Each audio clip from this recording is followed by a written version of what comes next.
And that's what I found when I looked up Ganoderma as a reishi mushroom. It took me right to traditional Chinese medicine because it's very, very prevalent in that. But there's other cultures. Ayurveda medicine originated in India, and Ayurveda is the skill of putting together multiple things to get a positive outcome. So Ayurveda is the kind of the science of synergy. Things work really well together. Layered approach. Yeah. So various mushrooms used in Ayurveda that they possess medicinal properties. So cordyceps, and we're going to go through these in greater detail. Cordyceps is very, very prevalent in Ayurveda medicine. It's used as an adaptogen to help you adapt to stress, and we've had a conversation about unresolved stress recently. Japanese and Korean traditions use medicinal Chinese medicines. The staple for them was shiitake. We see shiitake mushrooms as part of formulas that are put together by the companies that we use. Shiitake is good for immune function. So in some of the immune products that we were seeing during this whole COVID time, some of them had some shiitake mushroom extract in it. And it's in there, but I didn't really do my homework until this week. So it was an interesting. When I was skimming through stuff, so mushrooms, Native American culture, very prevalent. Also, I found some stuff in Egyptian. There were some references to Egyptian medicine that were there. I'm like, wow, that okay, yeah.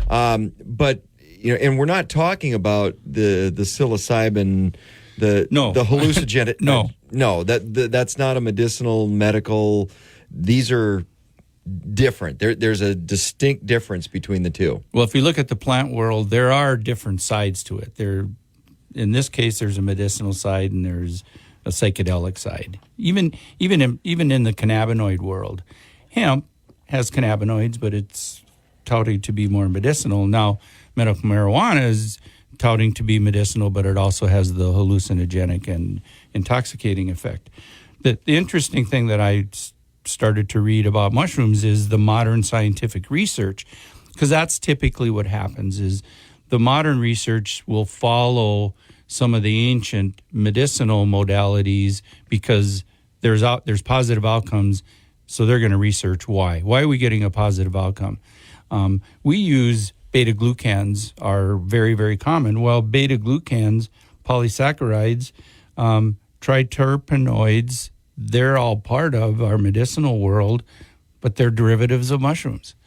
I knew beta-glucans were, but I didn't know about some of the others. Fungus among us, yeah. And then there's some good stuff out there. Yep. We're talking about mushrooms and fungus and the different medical sides of that with Kevin Oberlander, Dakota Pharmacy, Dakota Natural Health Center, downtown Bismarck's Corner Drugstore. This is Talk of the Town on Super Talk 1270.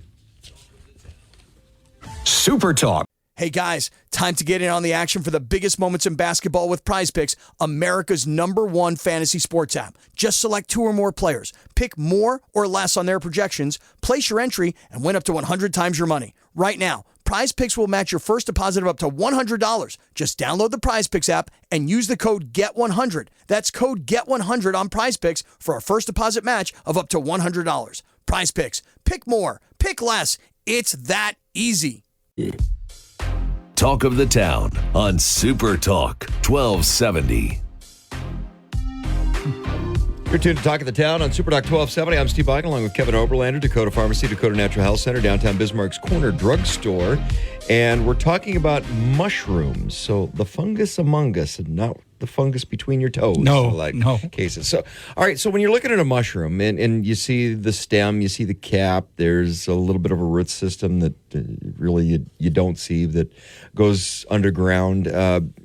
Where the benefits come, because there's different pieces to a mushroom, and some mushrooms are rather dangerous because I know people that pick them, and some are good for you, but it's the different components of the mushroom that have different properties. Yes, and unless you're well schooled, you don't walk around in the wild and pick mushrooms and eat them. So even if I were, no, not going to happen.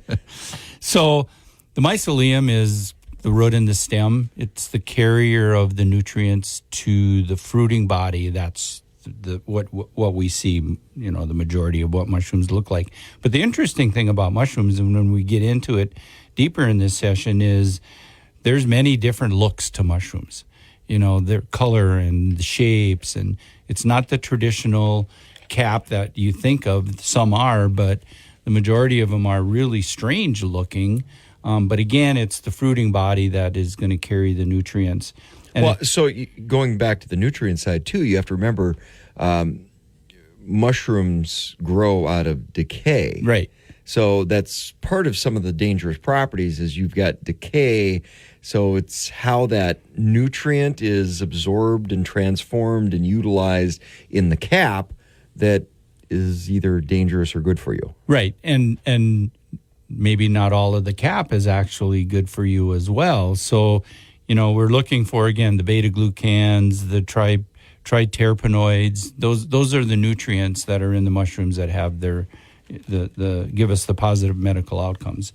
So I just thought it was interesting some of the history of the different kinds of mushrooms, and we're going to talk about the top 7 medical mushrooms, and some of these may sound familiar to some of the audience, and they all have kind of a subtitle. So in fact, one of them it's the mushroom that's not a mushroom. It's actually part of a tree bark. Really? So, yeah. So my favorite mushroom. The one on my steak. Yeah, the sautéed ones. Yeah. So the top 7 medical mushrooms include one called lion's mane. Lion's mane mushroom is mushroom for the mind, and it's really its benefits are that it supports healthy brain function and neuron regeneration. We have people ask for lion's mane. I believe we do have a lion's mane mushroom extract, and that's what they're looking for. They're looking for improvement in cognitive function and focus, and they buy it and they rebuy it because they say that it helps. Historically, lion's mane it's beautiful in appearance. It's a very attractive looking mushroom. It also let me guess. It looks like a lion's mane. Yeah, it does. But it doesn't grow out of the ground. It actually grows on trees. So you might actually have seen shell-looking things on the barks of trees. They're probably a type of a mushroom, maybe not medicinal, but they're growing on, like you said, they're growing on decay. Yeah, some sort of a fungus. Right. Is there a difference between the definition of a fungus? Is it kind of like a square is a rectangle is not a square? Right. A mushroom's a fungus, but a fungus isn't always a mushroom. Right. Yeah. Oh, yeah. That's definitely true. So lion's mane, it's very, very popular. The more I read about it, the more I found it's very prevalent in all worlds. The reishi mushroom, which we talked about initially, it's a Ganoderma type of mushroom. The reishi mushroom is considered the mushroom of immortality. Now, what it's typically used for is as a sleep aid and an important immune modulator. So the idea that it's for immortality is if we sleep better, we're probably going to live longer, and if our immune function is better, we're probably going to live longer. Reishi mushrooms are rich in polysaccharides, and it's the polysaccharides that are associated with improved immune function. And if taken for a long time, science really shows that it can be very, very beneficial and significantly support your immune function. Cordyceps. Cordyceps is a mushroom, again, that may sound familiar.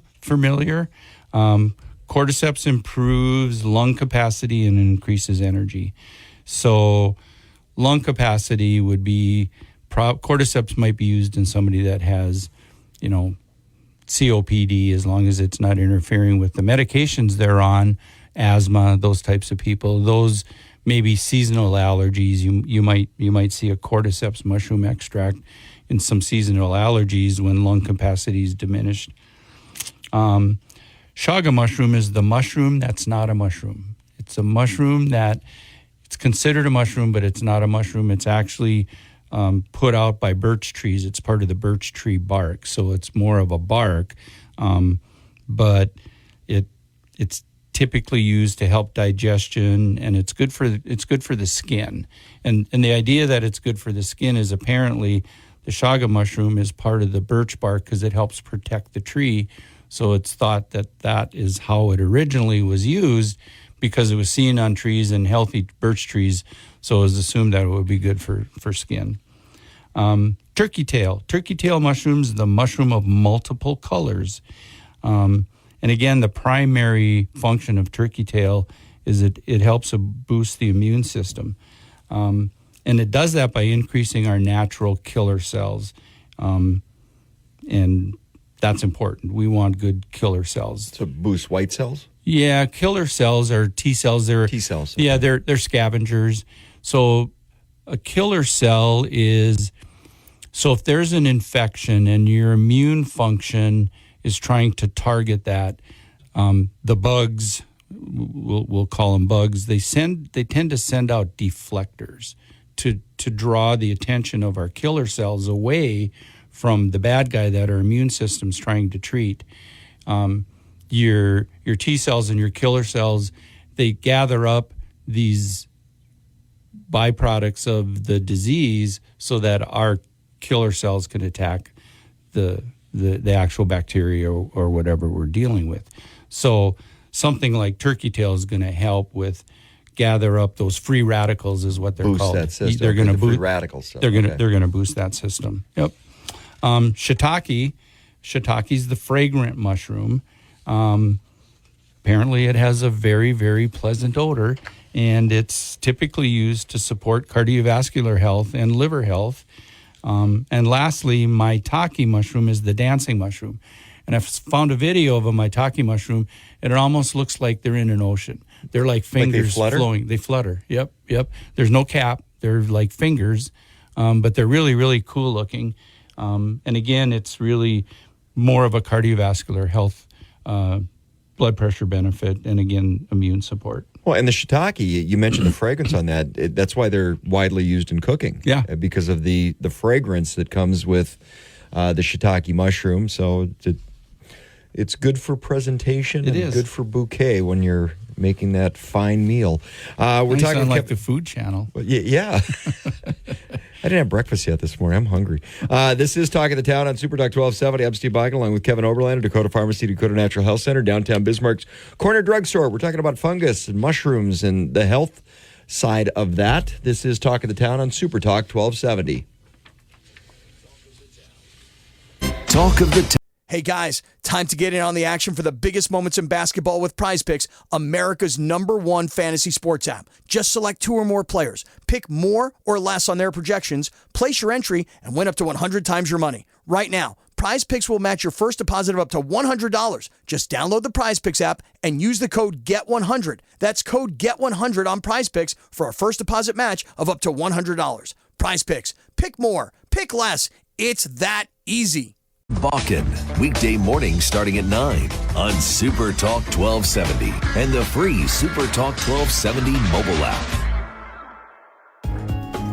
Welcome back to Talk of the Town on Super Talk 1270. You're tuned to Talk of the Town on Super Talk 1270. I'm Steve Biden, along with Kevin Oberlander, Dakota Pharmacy, Dakota Natural Health Center, downtown Bismarck's Corner Drugstore. And we're talking about fungus, the fungus among us. We're talking about mushrooms and the medicinal health aspect of mushrooms. So, okay, like I said, I've been seeing mushrooms and mushroom extract on store shelves for a little over a year now, about a year and a half. It's really come into its own. And we talk about absorption and things like that all the time and the quality of these different supplements.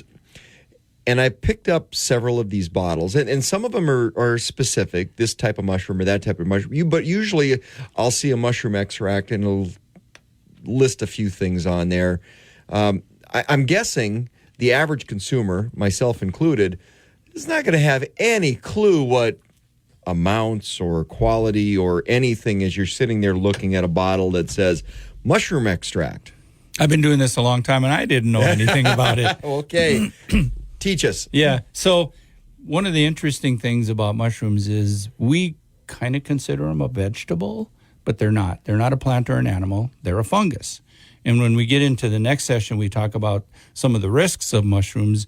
It centers around the fact that not everybody should. It's a fungus. It's a fungus. Not everybody should ingest them. Well, and I know people that, one of the worst medical conditions that's out there is get a fungal infection. Oh, yeah. Good luck. Those are hard to get rid of. So you have to be very careful with fungus. We've talked about biofilms. Fungus are very, very adept at building themselves a biofilm to protect themselves. Now, the bad fungus are. The good fungus in mushrooms really don't do much in the penetration of a biofilm. So you typically don't treat fungus infection with a fungus. Sometimes even a quality fungus will exacerbate the condition because you're adding to the makeup of that biofilm. And when we talked about biofilm here not too long ago, we talked about the fact that the organisms inside the biofilm actually create antibiotics, so they teach themselves how to protect themselves from antibiotics, which is a scary, scary world. And I don't know that we really know enough about mushrooms and their effect on biofilm, but I don't believe there's a mechanism there, or they're not adding to that mechanism because they're not able to break. Well, and quite often, mold and fungus are grouped together. Yeah. And where does penicillin come from? It's mold. Mold. Yeah. So, you got to be careful. You do have to be careful. And as far as quality, we've talked about that all the time. I'm sure you can get bad mushroom extracts. I'm sure you can get some that have no medicinal quality. We hear horror stories about I'm buying a reishi mushroom and they put a dot of it in there. The rest is nothing, but they put it on the label because it's got some reishi in there. So there's got to be dosages and amounts that are medicinally proven, which is what we look to as when we're looking at drug supplement manufacturers. We're looking at their knowledge and how long have they been doing it, and their independent lab testing to prove that what is on the label is actually what's in the bottle. But I thought we'd take this session and kind of do a reverse on, because we talked about the mushrooms and what they might be used for. So let's do the reverse. Let's look at a disease or some type of malady and what would be the mushrooms that would be best for that. So what is the best mushroom for inflammation? There's three that come to mind: reishi, cordyceps, and turkey tail. They show to have the most anti-inflammatory properties, and they also support your immune system. And a lot of our immune function, when it's poor, leads to an inflammatory process. What's the best mushroom for joint pain? Reishi mushrooms, again, come right to the top. It's been shown in research that reishi can help ease pain in people with rheumatoid arthritis after about a period of 24 weeks. So it takes a fair amount of time for some of these things to actually exhibit. So typically, do mushroom extracts or mushrooms and their properties, does that take a while to build up in the system? Yeah, I think it's not like pop the pill and a couple days later you're feeling better. Right. They're really not drugs. They're fungus that come from our world. And typically when people make dietary changes to improve their health, that doesn't help overnight. That just takes a while. The nutrients that we're ingesting can take weeks and weeks and months sometimes to give us a positive outcome. I think the same is to be said for using some mushrooms. So if your immune function is poor and you want to boost it with some mushroom extract, you probably don't want to consider that an acute problem. It's a long-term commitment to using that as part of your immune function. So what is the medicinal mushroom that is touted for anti-aging? Because traditional Chinese medicine uses, again, reishi, and then the Korean, Japanese use shiitake and maitake as anti-aging mushrooms to slow the aging progress and maintain longevity. What's the best mushroom to lower cortisol? So the gentleman that came in the pharmacy last week looking for Ganoderma, again, that's a type of a reishi mushroom that helps control our cortisol output so it has a calming effect in times of stress. What mushroom is used for fibromyalgia? That's a Ganoderma. Again, fibromyalgia is oftentimes a severe inflammatory condition that travels around the body, but it's usually associated with a myriad of complications, one of which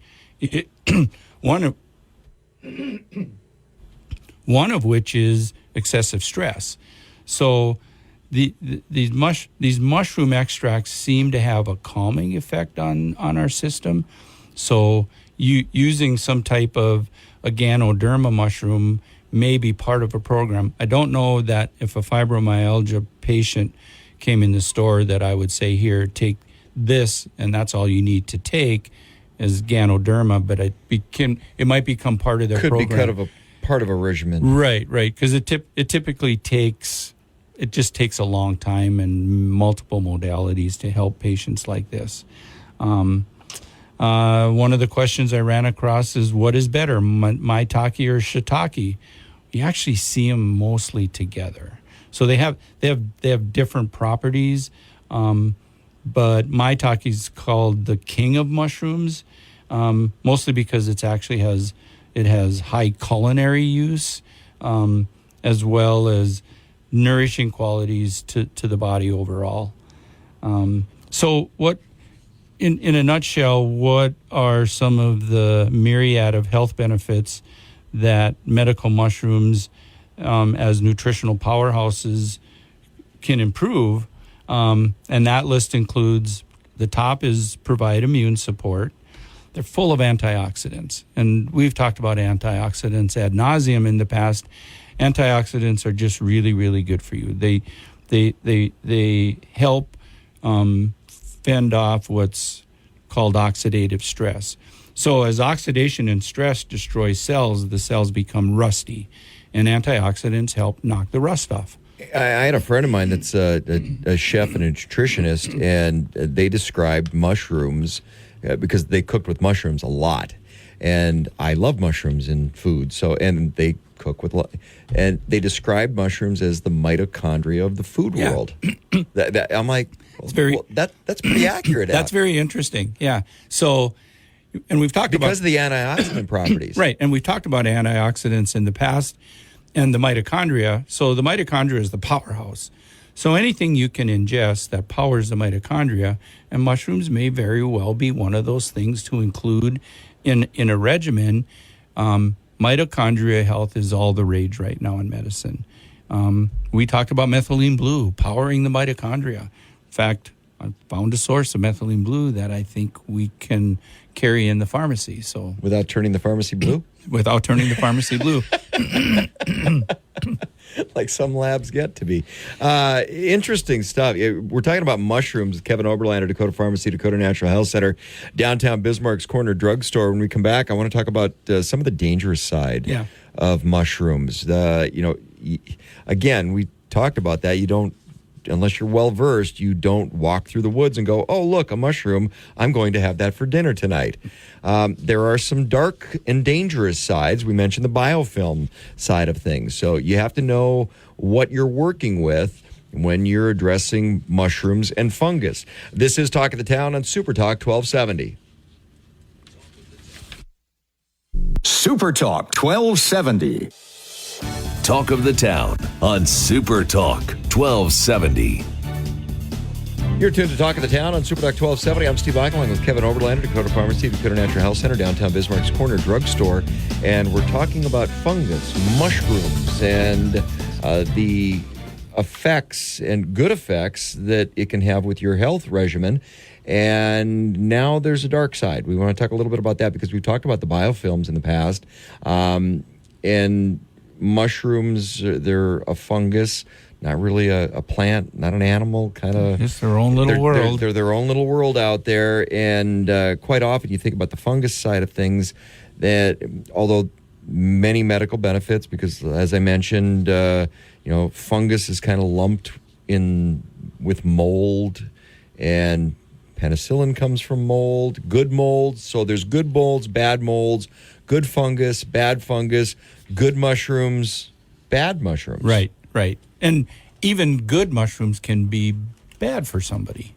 So when I was doing my research, I found 8 specific risks that patients need to consider if they're gonna use a mushroom extract. And the number one risk is the allergic reaction that could happen, because this is something that it grows in the environment. We can be allergic to a lot of things in our environment. So there's a population of individuals that may be specifically allergic to mushrooms, and they may know that. Well, and quite often a lot of people that are allergic to mold, because mold and mildew. Right. There's a lot of allergies out there for that. Well, again, mold is closely related to fungus, closely related to mushrooms, so if you're allergic to an aspect of that, right, there's a good chance you're going to be allergic to a larger aspect of that. Or if you have long-term exposure. Some people have exposure to mold that they're not even aware of. It can be in the house that they're living in. It can be in the building that they're working in. We hear that with black mold all the time. Exactly. That's why it's so dangerous. So if a patient's exposed to a mold on a chronic basis, their immune function is probably going to be compromised to that world, and that world includes the potential that they would react to mushrooms. So you just have to be diligent and very careful. It's once you start something, you just kind of need to be aware. If you see something that would be considered an allergic reaction, you may be reacting to it. That would be a skin rash. That's going to be like a runny nose or some congestion. Typical of your allergic reaction. So, be aware. The second most documented risk is there's actually a fair amount of drug interactions. So there again, I think there is a risk in people just stopping, looking at something off the shelf, picking it, taking it home, and taking it. Well, but that's especially if not you're on medication. Mushroom specific, because people, right. That's everything. First thing when you walk into your doctor's office, okay, what medications are you taking? Well, that also includes supplements. Yes. So if you're taking supplements, those supplements will react with different medications or courses of treatment as well. And I think people take that awfully lightly. I think they do. The number one type of medication that can interact with mushrooms is blood thinners, the anticoagulants. A lot of people take them. A lot of people use them in their cardiovascular program. And they see, well, this particular kind of mushroom is good for my cardiovascular system, so I think I'm going to take that in addition to my medications. And without asking about it or asking a professional who like our staff who can help with that, if we don't know the answer, we're going to look it up. I didn't know the answer on Friday, so I went and looked it up. But I think it's important that if you're, we can look at your drug history if you get your medication from us, but if you don't, we don't have access to that for the most part. So the buyer just needs to be diligent about what they're ingesting and any risks that might be involved with that. Toxicity is another issue. I don't think you ever want to take an excessive amount of a mushroom extract. I also don't think, like we've talked, you just don't walk out into the woods and eat a mushroom because there's some toxicity associated with that.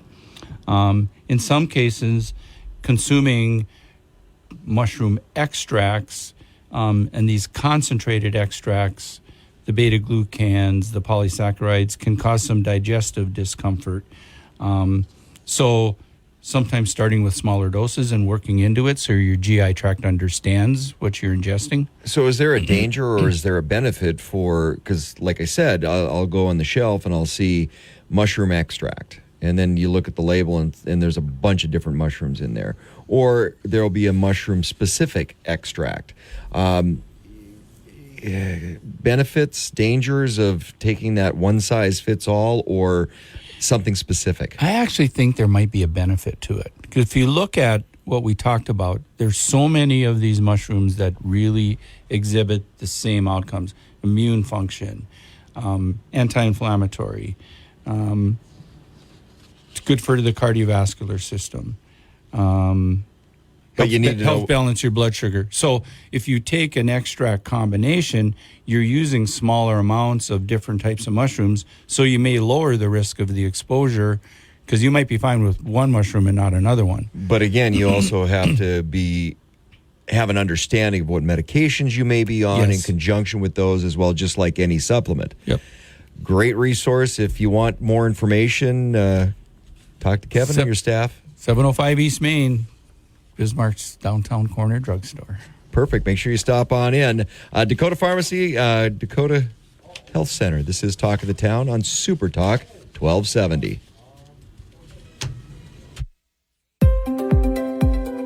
Welcome to April 11th on the National Day calendar. Today, we're backing up to the era of 8-tracks and dishing up some communal melted goodness. Okay, who remembers 8-track tapes? Me? These chunky cartridges were the Spotify of the 60s and 70s, allowing music lovers to take their favorite tunes on the go. Whether you were grooving to the Beatles or dancing to ABBA, 8-tracks let the music play until they got stuck. On National 8-Track Tape Day, here's to the joy, the music, and yes, even the frustration of this vintage tech. The point is, I don't want an 8-track tape player. Then you won't get one. Oh, but honey, he wants one. I was so cool with my 8-track tape player. I'm telling you. I could totally see you. Did you walk down the street with it? Not quite. You couldn't do that, but I did have a portable one where it moved from my car to the stereo in my house, so that was kind of cool. Ah, you're fancy. I was kind of fancy back in the day, I'm just telling you. From audio tech flashbacks, let's switch to a culinary classic. Cheese fondue, with its origins in Switzerland, is all about sharing food and good times. This communal dish of melted cheese served in a communal pot is a reminder that the best meals are those served with others. So grab a fondue fork, spear some bread, and let's celebrate National Cheese Fondue Day. Just remember, double dipping is still a fondue faux pas. You had a fondue party without me? No. Oh, this is a great party, Karen. Yeah, I like fondue. Tastes a lot like cheese. Cheese, glorious cheese. Taste I double dipped. You shouldn't eat this cheese fondue anymore. That does mean no good anymore for me, right? Yeah, I'm just going to go ahead and finish this. You should go get another one. Because, it's a rule. You did this totally on purpose. I know you did.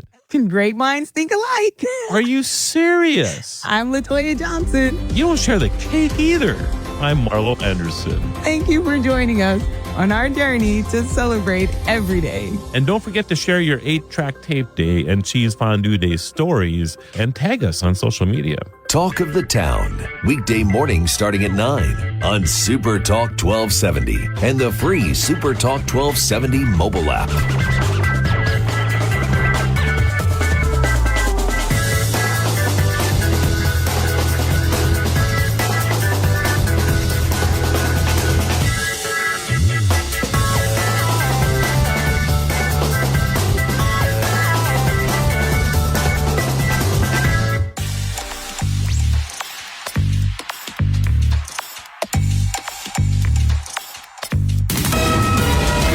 KLXX AM, Mandan, Bismarck, a Town Square media station, broadcasting from the View Community Credit Union Studio. It's time for another season of The Palmetto Porch, an original podcast from Discover South Carolina. I'm Devin Whitmire. Join me as I get to the heart of what makes South Carolina such a great place to visit by speaking to the locals who make it so special. Premiering December 5th, find The Palmetto Porch wherever you get your podcasts. And for more information about our show, visit scpalmettoporch.com. Without apology, The Regular Joe Show with Joe Gigante. Weekday evenings at 9 on Super Talk 1270 and the free Super Talk 1270 mobile app. Portions of the following program are pre-recorded. Welcome back to Talk of the Town on Super Talk 1270. Super Talk 1270, you're tuned to Talk of the Town. Steve Bach along with Brandon Dedloff. He is the Home Ownership Division Director for the North Dakota Housing Finance Agency. Brandon, thanks for coming in. Thanks for having me. So I wanted to break down a lot of the home ownership stuff and where things are at right now because, Joe and I have been talking about things all over the board and interest rates and are they coming down, what the Fed's trying to do. And, okay, that's what's going on in the market. How do we combat some of that? And one of the hidden gems we've got in North Dakota is the North Dakota Housing Finance Agency. That is the pathway for home ownership for a lot of people. Give us a little background. North Dakota Housing Finance Agency. It has a unique role in North Dakota when it comes to home ownership. It does, yeah. And we've been around. This is actually our 41st year. We've been around. So, like you said, we're kind of a hidden gem. We're known about in many circles, but we're more known mainly probably with the real estate community, the agents and the lenders in the community. We don't originate loans directly, but we work with originating lenders throughout the state that originate loans on our behalf. Most program everybody knows about is our first-time homebuyer program, geared toward first-time homebuyers. Again, our big thing is trying to combat that affordability issue. With some of the ways we fund our loans, we're able to keep our interest rates fairly low. We can talk about that a little bit. I mean, you're hearing in the news with interest rates continuing to climb, and they're now just over 7%. Our lowest rate currently today is 5.5%. It's almost 1.5% below the market, which if you're thinking, the last couple of years with interest rates, they were 2.5%, 3%, which now they've climbed to 7%. So how do you combat some of that affordability issue? Again, with our low interest rates, and again, we have some down payment assistance programs. It helps with those out-of-pocket things people don't have. You're buying your first home. There's things that you need. You don't have to have that traditional 20% down. We can get you in for as little as $500. We say that to a lot of people, and a lot of people think we're crazy when we say $500. I've actually talked to a couple lenders this year, some in the western part of the state, and some right here in Bismarck. They've had, I think, 3 or 4 buyers have actually got into a house for $500. They bought a house, which is amazing in this market that we're in currently, but they're still doing it. Gives you a lot of opportunity to offset what that number looks like for a house payment when you're looking at that 7.5% interest rate, especially when you get that little bit lower rate. A lot of different programs out there. And you mentioned the first-time homebuyers program, which is a little... It's kind of a misnomer because people think first-time home buyer. Okay, great. I bought my first house with North Dakota Housing Finance Agency and that first-time home buyers.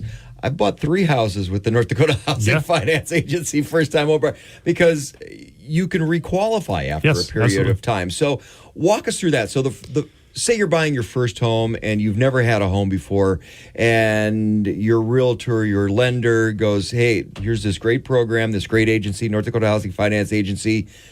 What's the first step? So the first qualifying step to be a first-time home buyer, and this is actually a federal regulation, way we fund. I'm not going to go into the craziness of how we fund our loans because people's eyes will kind of glass over. But it's basically you can't have owned a home as your principal residence in the last 3 years. So again, like you said, if you use our program, you sold it, you weren't living there as your principal resident the last 3 years, you qualify again. So people can use it multiple times.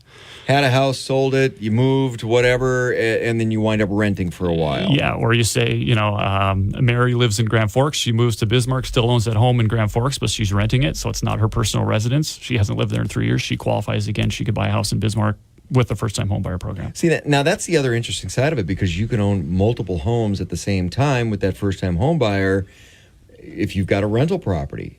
So we're going to get into that one too, but finish up on the somebody. Okay, I'm buying my first house. I go to the North Dakota Housing Finance Agency.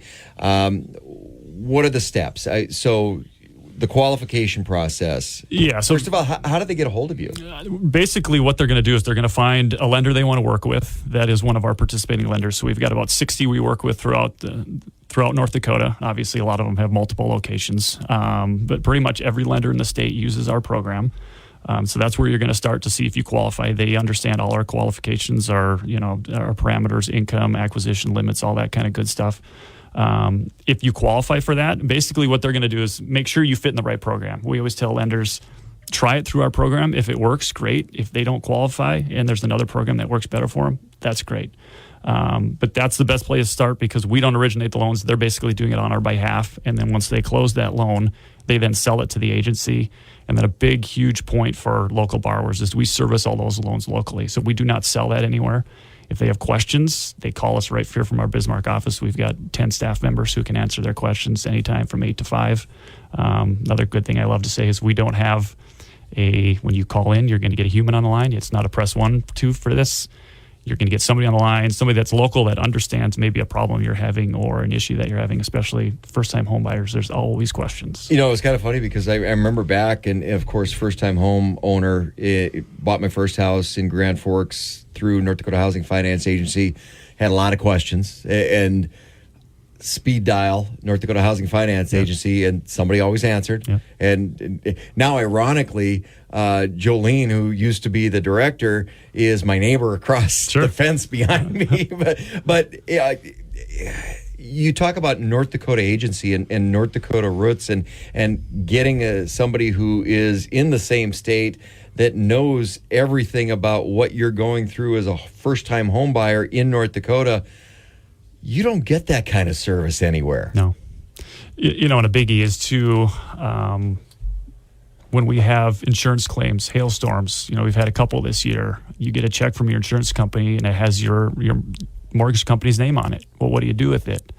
Again, some of those that are out of state, it's a little difficult sometimes to deal with them. Well, we understand there was a hailstorm, so we can deal with that fairly quickly. We know what's going on. Again, we have people right here in Bismarck, and we're never going to sell that anywhere. It's always going to be right here. So, okay, you've got the first-time home buyer. You've got your qualification. What's the next step? Next step is basically you're going to do everything with that originating lender. You're going to qualify with them. You're going to close the loan with them, and then once it closes with them, we are basically buying it from the lender, which we will then obviously send information to the borrower, saying where they're going to make payments, you know, how they can do that online, if they have questions, how to contact us. Yeah, I remember my first little book from North Dakota Housing Finance Agency. Just pulled the coupon off and sent the check in. It was probably hasn't changed a whole lot, other than a lot more people are doing it online now. Online now, yeah. We're talking with Brandon Detloff. He's the Home Ownership Division Director at North Dakota Housing Finance Agency. When we come back, we're going to talk about how you can have multiple first-time. I know it sounds weird, but we're going to get into that in just a few minutes. This is Talk of the Town on Super Talk 1270.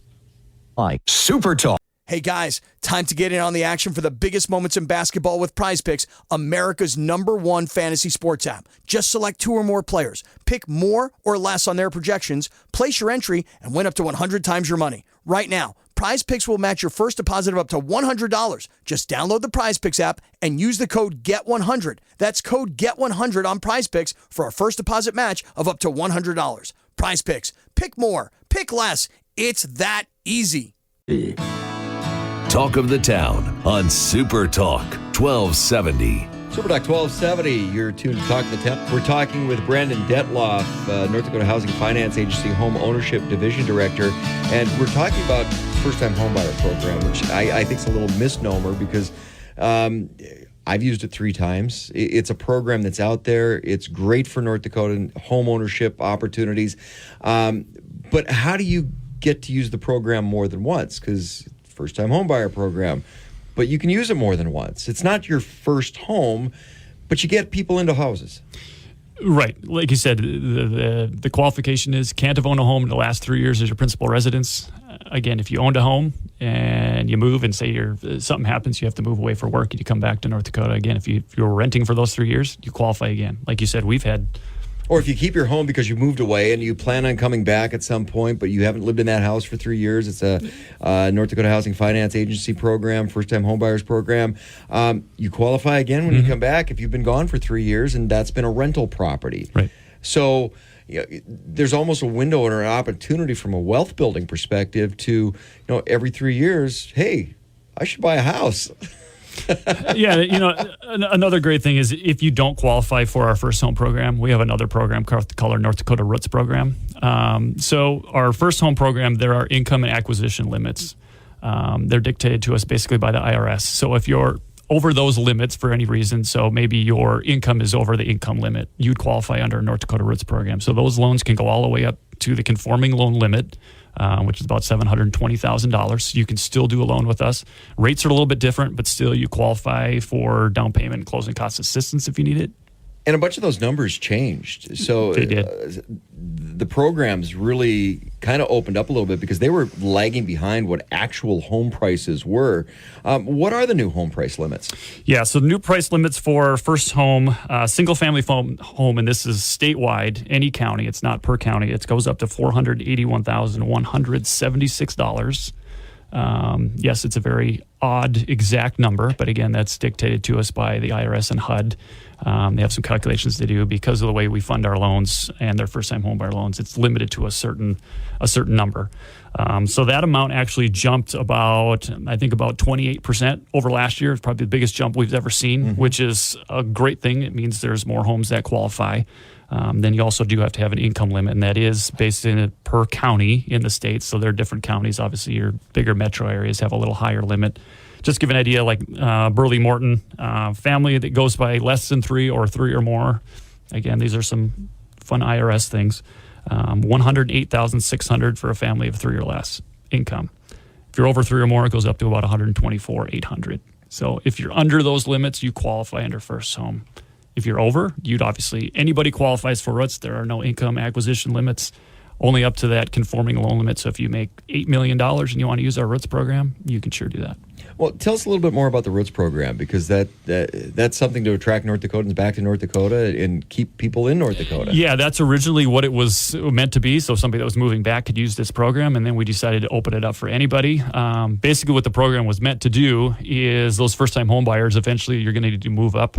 Your family size grows, something happens, you need a bigger home.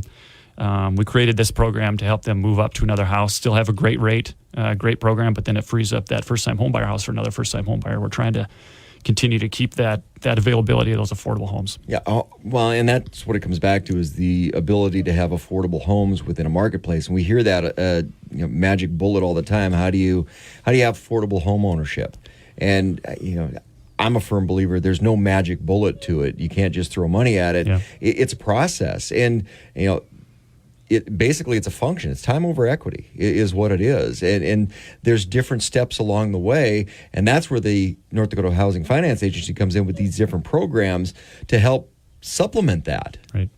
So tell us a little bit more about the RUTs program, though, as far as that's where it started as. Where's it at now? Because you opened it up for everybody, you said. Yeah, it's basically everybody. It used to have some income acquisition limits. I think about 2.5 years ago, we got rid of those limits. So us and Bank of North Dakota got together. They were also doing residential mortgages as well. Mm-hmm. We were kind of doing the same thing. The governor said, let's see if we can combine some things, reduce some red tape, so to speak.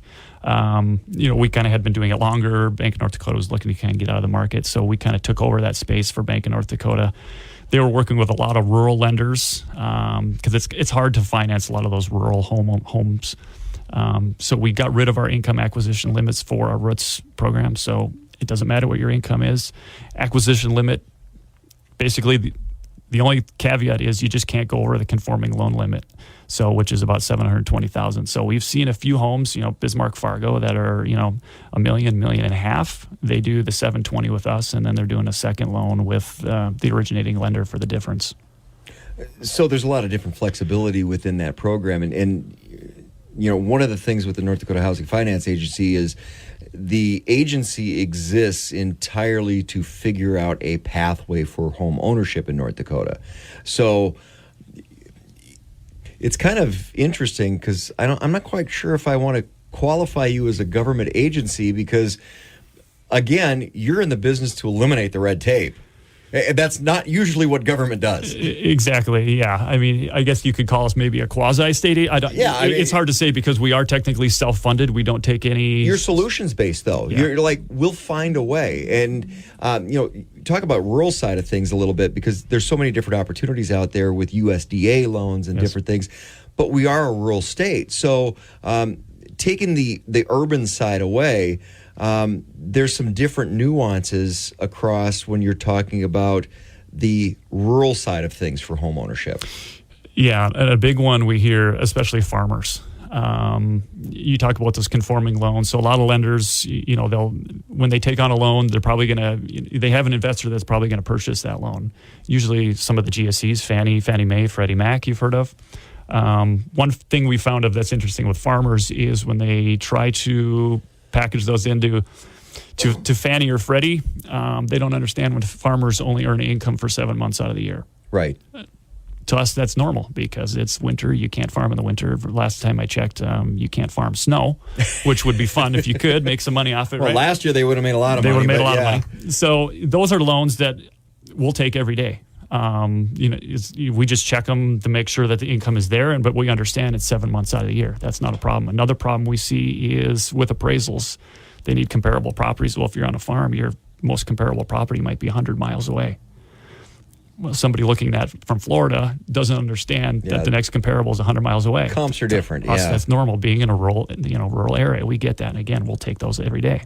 Well, just on the ag side of things too, and we're talking about the farmers, but there's so many people that work in the ag industry that is seasonal. I grew up in the Red River Valley, and I think about people that work at the Crystal Sugar, the sugar beet factories.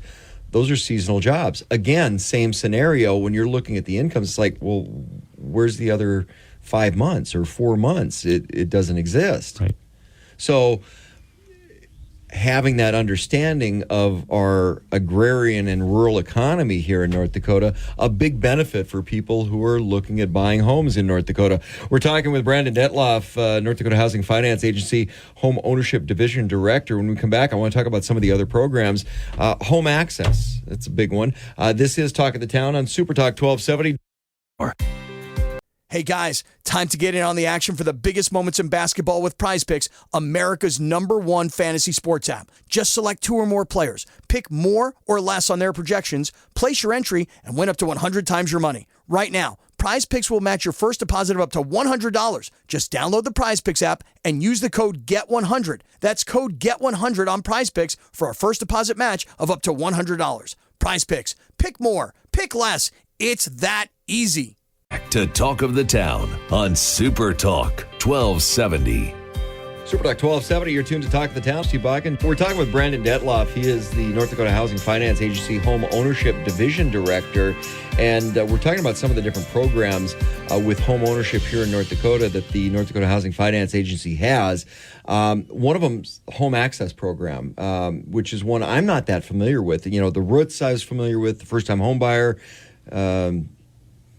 multiple times, but fill us in on the home access side. Yeah, home access is a great program, and like a lot of our programs, I think a lot of the public's not familiar with them because it's kind of until they talk with an originating lender, they don't know about them.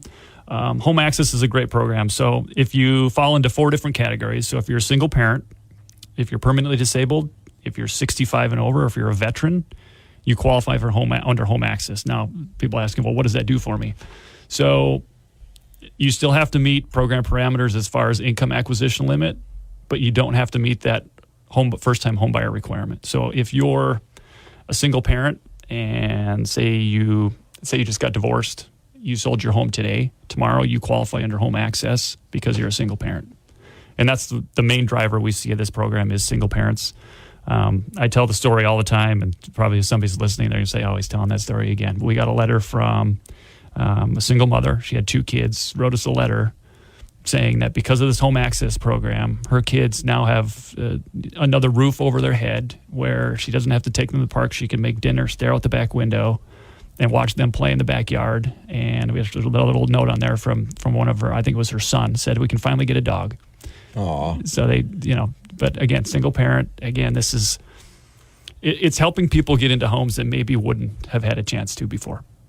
Opportunity. It's about the opportunity. That is, you could tell that story over and over and over again. That is a great story, but that's the connectivity. See, you're not a government agency. You got a heart. I'm serious. Getting rid of red tape, getting rid of, as a government agency, sort of pseudo quasi. But there's a lot of other things that people don't know about, because I think one of the things with the North Dakota Housing Finance Agency that people don't understand is, okay, and I'll say there's a good segment of people that just assume that they're not in a position to own a home. So they're going to be a renter. And you're not going to find out about a lot of the programs that the North Dakota Housing Finance Agency has until you go to buy a house. Well, if your mindset is, I can't qualify, I'm not going to qualify, then you won't know about the programs because you rely a lot on the lenders, the mortgage lenders, and the realtors.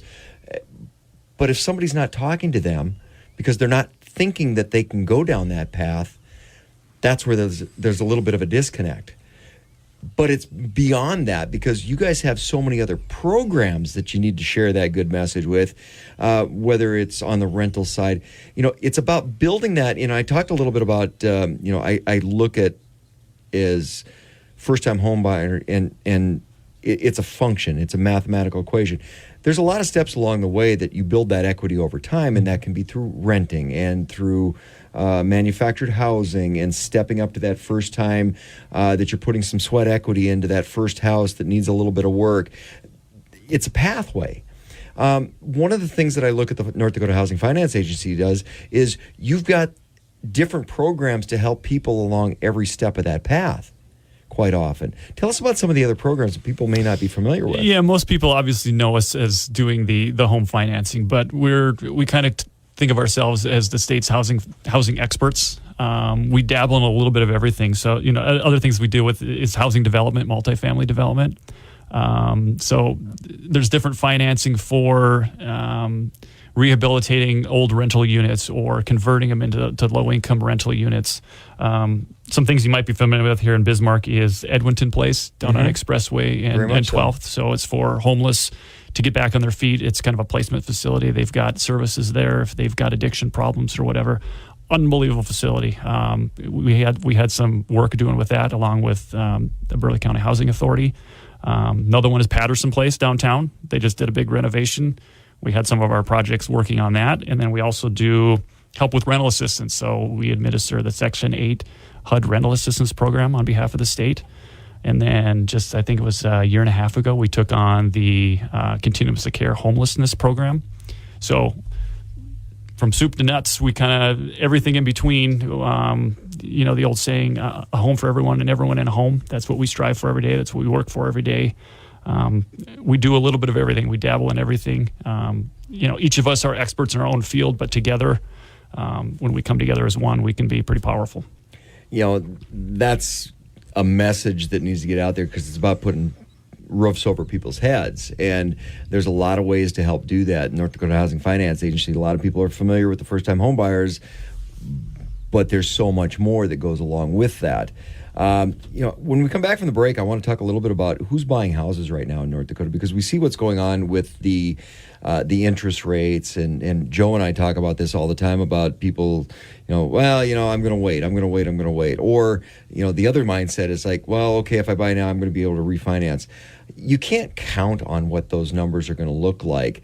And one of the things that the North Dakota Housing Finance Agency does a really good job at is building in stability to home ownership, whatever that might look at, whatever program it might be. That is the first and foremost thing. You want somebody successful in home ownership. Correct. Absolutely. A successful homeowner is a great homeowner. I think our track record shows, we serviced all our loans locally. You can look at our delinquency foreclosure rates. They're lower than the national average. Our loans are probably a little bit riskier because they're first-time home buyers. They have higher, lower credit scores, higher debt-to-income ratios. But it's our staff and how we communicate with our borrowers that we know if there's problems, we work through them, we can figure them out. We're not here to beat up on people. We want you to stay in the home. We want you to be successful, and we're going to do everything we can to keep you in it. Well, and that's my point. I want you to highlight that a little bit because you talk about those riskier loans, which you put people into a position quite often that they, from a traditional lender, they may not qualify. You help in that space. So that is tending to be a little bit more riskier loan. But like you said, your delinquency rates are lower than the national average. So you're doing something right. Yes. So talk about the delinquency rates because we see across the country, and I was just reading an article this last week that they're starting to spike up a little bit because of the interest rates. People who may have gotten into ARMs and because that's the other stopgap. It's, hey, I can get into an ARM so I get lower interest rates. But you guys really try to put together the package that you're going to be a successful home owner, which means you're going to be there for the long haul. You're not going to get into a position where you're going to maybe get into a foreclosure or a delinquency. Talk about that for a little bit because that's important. Yeah, I mean, you look at I'll just go into our foreclosure rate. I mean, it's like splitting hairs. So our foreclosure rate now is 0.5%, which is absolutely ridiculous. Phenomenal. It's ridiculous. again, some of that has to do with where we live. We're a fairly conservative state, so everybody likes to pay their bills. I always like to go back to, I don't like talking about the pandemic, but when that happened in March of 2020 and everything came out with people can go on forbearances, and a lot of people were. We didn't know what was going to happen. A lot of our loans, we service our FHA loans, so different regulations come out from the federal government of what we can do with FHA loans. The forbearances came out. We didn't know what was going to happen in 2 weeks, 3 weeks, a month. Everything was changing every week. So we told our borrowers, if you can make your payment, make it, because we don't know what options are going to be available if you go on forbearance. There was a huge spike nationwide of delinquencies because if you're on forbearance, they're considered delinquency. Our delinquency rate actually went down during COVID because people didn't know what was going on. So they were just going to start making their payment, which I think is unbelievable. But yes, you're correct. We have started seeing nationwide a tick up in foreclosure and delinquency rates. Ours hasn't. We're actually lower now than we were pre-COVID. We're talking with Brandon Detloff. He is the Home Ownership Division Director at North Dakota Housing Finance Agency. This is Talk of the Town on Super Talk 1270. Hey guys, time to get in on the action for the biggest moments in basketball with Prize Picks, America's #1 fantasy sports app. Just select 2 or more players, pick more or less on their projections, place your entry, and win up to 100 times your money. Right now, Prize Picks will match your first deposit of up to $100. Just download the Prize Picks app and use the code GET100. That's code GET100 on Prize Picks for a first deposit match of up to $100. Prize Picks. Pick more. Pick less. It's that easy. 1270. Welcome back to Talk of the Town on Super Talk 1270. Super Talk 1270, you're tuned to Talk of the Town. I'm Steve Bakken. We're talking with Brandon Detloff, North Dakota Housing Finance Agency, Home Ownership Division Director. And I want to come back and kind of wrap up on who's buying homes, because we've seen across the rest of the country a little bit of lull in some of the markets with the interest rates going up. What are we seeing in North Dakota? Where are those numbers at? Are we seeing a slowdown in North Dakota? Because one of the things I look at is inventory, and we're not gaining any inventory. So with a growing population, what does that mean for home ownership? What are you seeing in North Dakota compared across the rest of the country? Yeah, it's a great question. So, when the beginning of the year started, obviously January, February tend to be a little slow for us. It's winter. Nobody wants to move in the middle of winter, just after Christmas, right? So usually once spring hits, we start, beginning of March, end of March, we start to see that climb back up again where people are out looking, people are buying homes again. We didn't see that this year. We'd attributed it at the time to there was too much snow on the ground. People are still not moving because I think, what was it, mid-June before the snow melted? July, something like that. Might still be there somewhere. Even into April was slow. So we were starting to get a little nervous, like, okay, what's this market doing? Obviously, we saw, rates double from where they were. Went from 2.5%, 3% all the way up to, 6%. And now they're touching 7% now. So we thought, okay, is there a shock in the market? And I think there was a little bit of a shock in the market. So, April came and it was slow. May started to pick up a little bit for us. June was even better. July was even better. We just set a record in July for reservations coming in, which I think a lot of people, what they're realizing now is, I think the beginning of the year, they were going to sit and wait thinking, okay, these rates are going to come back down. Let's wait until they come back down. But they're going to stay here for a while. I don't see them going anywhere for a while. If I had a crystal ball, I probably wouldn't be sitting here. You would have got that Mega Millions last week. Yeah, right? exactly. Yeah. I'm hearing now they're saying maybe the fall they're going to drop a little bit, but they're not going back down to 3 like they were again. I think they're going to, somewhere in the 5.5, probably 6 range is probably where it's eventually going to fall. Well, and Joe and I have talked about this. Traditionally, it's 5.5 to 6.5. So we were in an artificially depressed interest rate, and people who bought homes were the benefactors of that. Yeah. But you also weren't gaining money in savings and CDs and other avenues. So the equity in your home, that was a great opportunity to do that. That opportunity is still there because the rates aren't going anywhere. Getting into that home is probably the best way for most people to build wealth. And it's the equity in the home, because housing prices aren't coming down either. No. And, one of the problems we're seeing now is those that bought during the pandemic at 3%, they're not going anywhere. We're expecting them, on average, we see our loans turn over about every 6 to 8 years. Those at 3%, 2.5%, they're not going anywhere for a long time. They're going to remodel their house and stay there at 3%. They're not going anywhere. So that's affecting inventory. They're refusing to move, which I don't blame them at the low interest rate, how affordable their payment is. So that's affecting, it's not as much inventory coming on the market. So that's going to be a few years until, how long is that going to take to work its way through the system? It's going to take a while. Well, then through COVID and the backside of COVID, you saw supply chain issues. So lumber prices went through the roof. If you could get lumber or siding or fixtures and things like that, which really caused another lag in the housing market. So, builders couldn't keep up with what they were previously building. The price went up on materials. That all played into it as well. So now you've got a bunch of people that are sitting on, I kind of like this interest rate, but we also have a growing population, so the demand is still there. Right.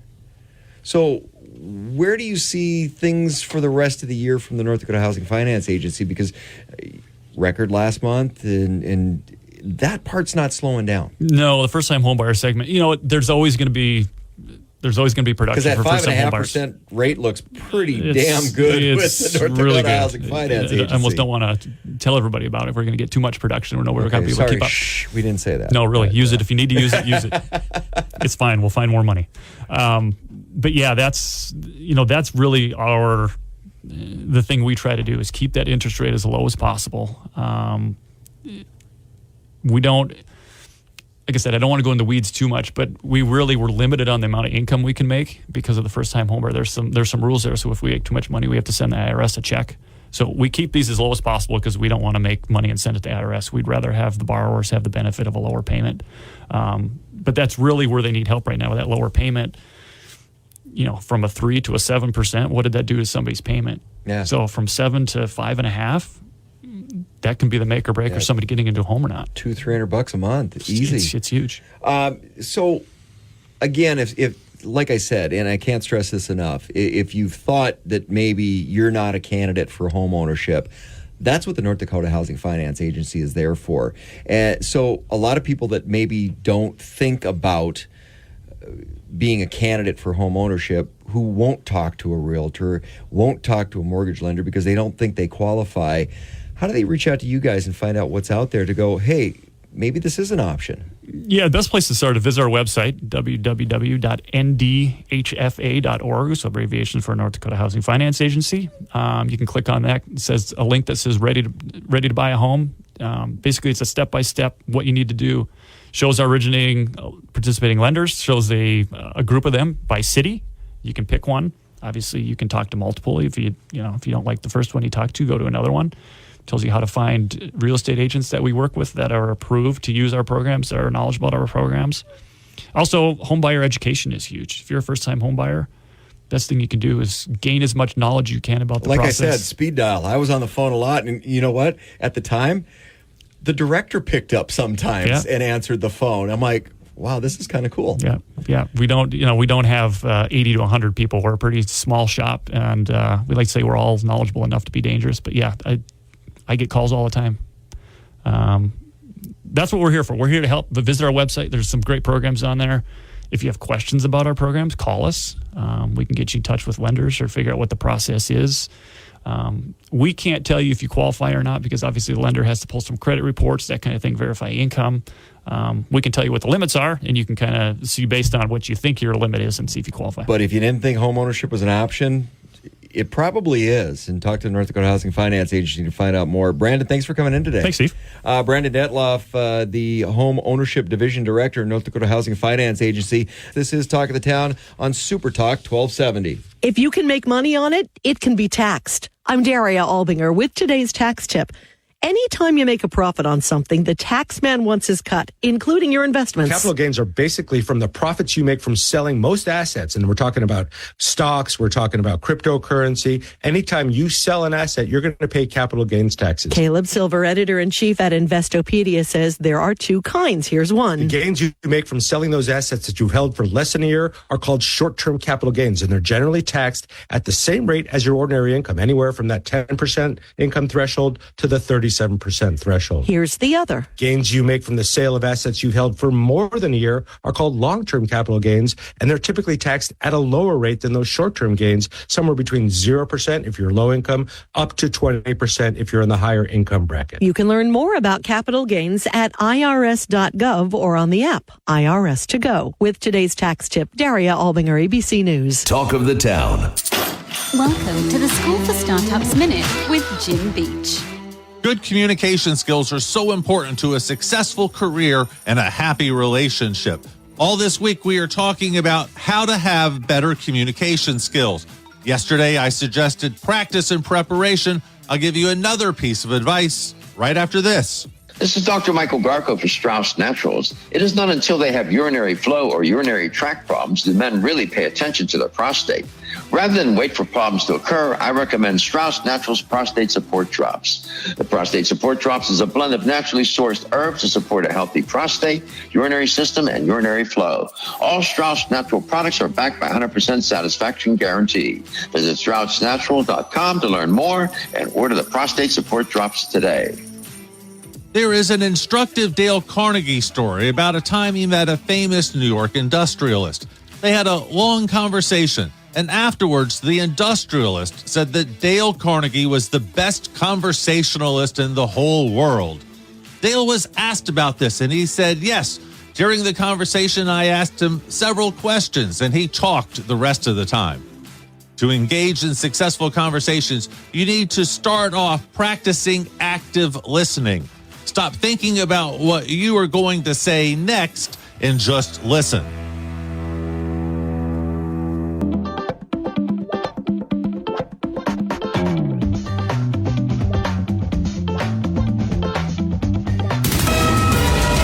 KLXX Mandan Bismarck, a Town Square media station, broadcasting from the View Community Credit Union studio. It's time for another season of The Palmetto Porch, an original podcast from Discover South Carolina. I'm Devin Whitmire. Join me as I get to the heart of what makes South Carolina such a great place to visit by speaking to the locals who make it so special. Premiering December 5th, find The Palmetto Porch wherever you get your podcasts. And for more information about our show, visit scpalmettoporch.com.